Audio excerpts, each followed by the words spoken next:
Erum here for Altenew. Welcome to Creative Coloring. Today I will be using the Peony Blossom die set for my project. You have watched me color images with artist markers so many times now, and you know how much I love to use them. So I thought I would use the die cuts today and color them with artist markers. I have watercolored on die cuts before, added just plain coloring with artist markers, but I've never colored a die cut with detailing, and that is what I'm going to do today.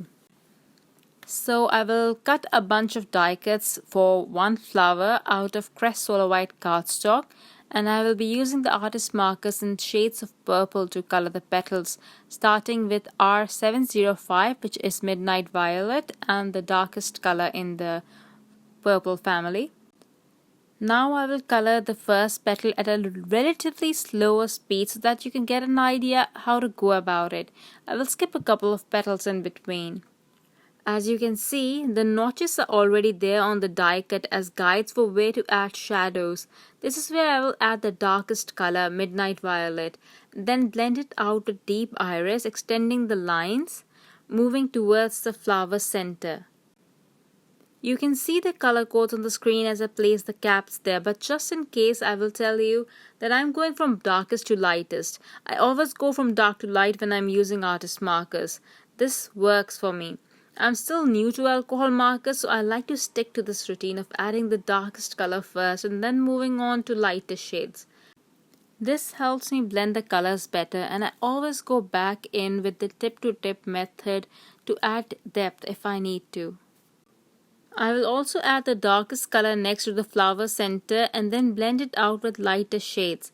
Though this might not be visible on the end result since I will be adding another layer of die cut on top of this one, which is the largest piece, but just to be on the safe side, I will color the entire die cut.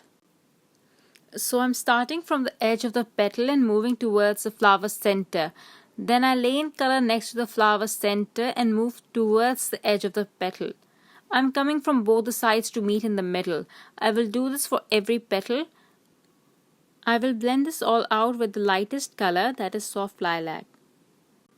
After this, I will take the Midnight Violet, the darkest color, and pick up the color with soft lilac so that I have a darker shade than that of soft lilac, but still not as dark as Midnight Violet. After the petal is done, it will look kind of like a seashell, a scallop.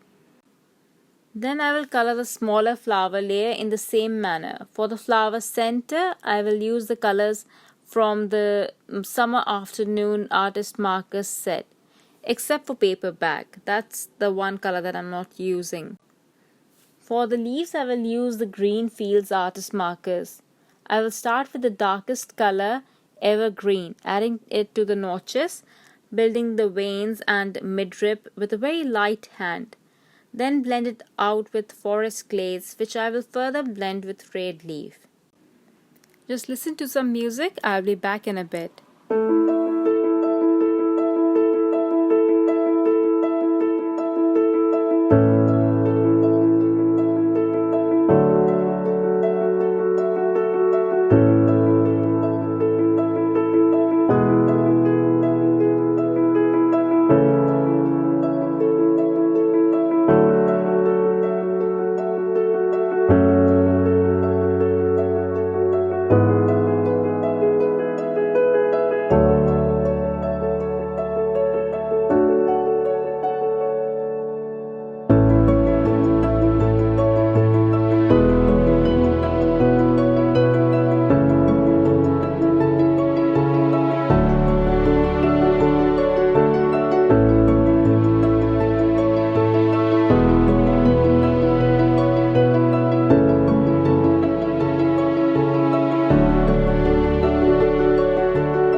On the card front, just trying to figure out my layout. I know I'm going to use this medallion die, so I will cut this up. I'm not too sure about the word die though. For the background, I will add a color wash of Parrot and Forest Glades watercolor. After this is dry, I will add partial stamping with the Dainty Swiss Dots stamp set in bamboo dye ink. Now I will arrange the elements, and I struggled a lot with this layout. It's just one of those days where the inspiration just doesn't hit you but you keep on going. Once the flowers are arranged, I will add black paint splatters and pop up the sentiment, which is from the Label Love stamp set.